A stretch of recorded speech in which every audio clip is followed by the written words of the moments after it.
Every day I walked home from school alone. It was just a 15-minute walk and I never thought much of it, until that day. The day I noticed someone following me. At first I thought it was my imagination, but then I realized it wasn't. This is the story of what happened when I tried to get home safely and failed. I first noticed him when I turned onto Maple Street. He was just there, walking behind me, keeping the same pace. I told myself it was just a coincidence, maybe he lived nearby. But something felt off.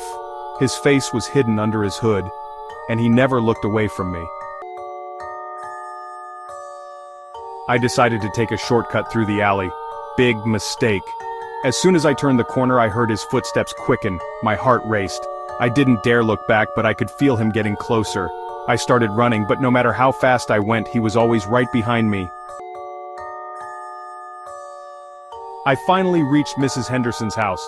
She was my neighbor and I knew she'd be home. I banged on the door, screaming for help. When she opened it, I rushed inside, slamming the door behind me. I thought I was safe, but I was wrong.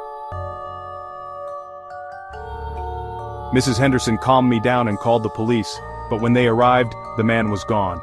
They searched the area but found nothing. I thought it was over, until Mrs. Henderson said something that made my blood run cold.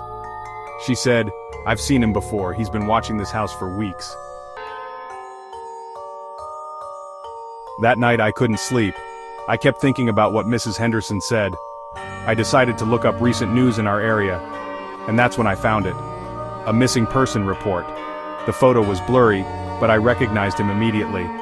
It was the man who had been following me. And according to the article, he had been missing for over a year. I froze.